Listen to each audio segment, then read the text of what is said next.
Whether or not these are weeds or flowers depends on how you were brought up. Depends on what traditions you hold sacred. To me, these are all flowers and they're all beautiful. I have taught myself to weed out prejudices passed down as culture and traditions. Some of them are pretty hideous. To my camera, these flowers are all gorgeous. To my camera, they're all full of life and beauty. To my camera, the challenge is to photograph them without making them look less than they are. You, of course, can be the judge whether they're flowers or weeds. You can decide if they are, in fact, weeds or flowers. In a few minutes after taking these pictures, the lawnmower will be impartial in their destruction.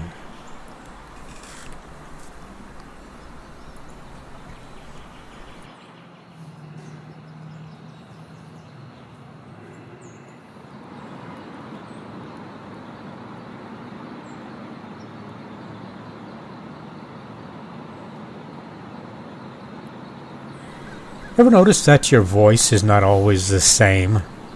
Anyway, that's another video. This video was shot from the vantage point of about a foot off the ground.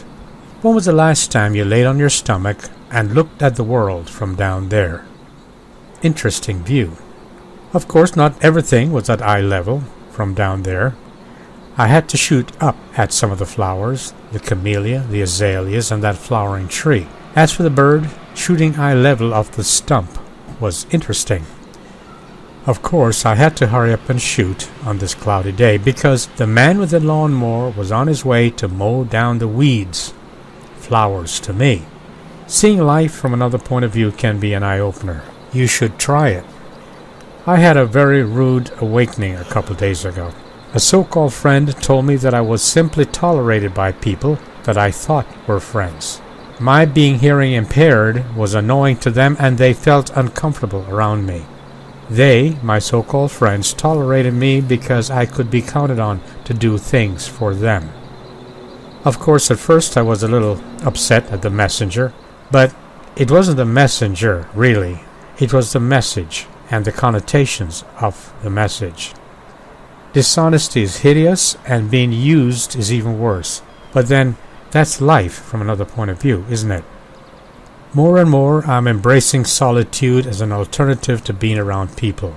The odd thing is that I do like being around genuine, down-to-earth, honest people, but they are rare.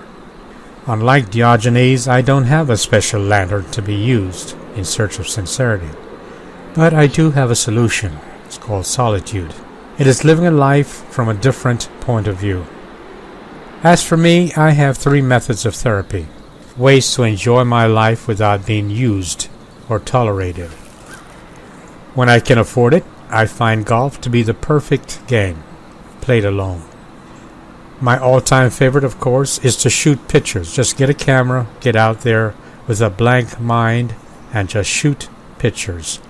My third method is very rewarding, and that is, I find a perch somewhere that I can sit, and then I observe others.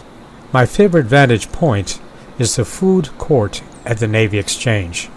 It is a microcosm of what America could be.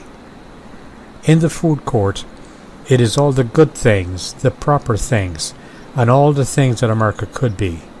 It is beautiful, seeing so many different types of people mingling and actually enjoying their lives with each other, not just tolerating each other.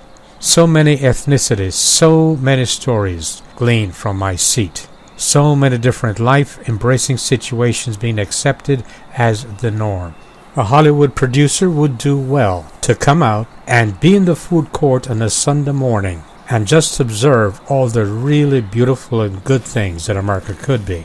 Talk about reality TV based on reality, even if it is Navy's reality at the food court.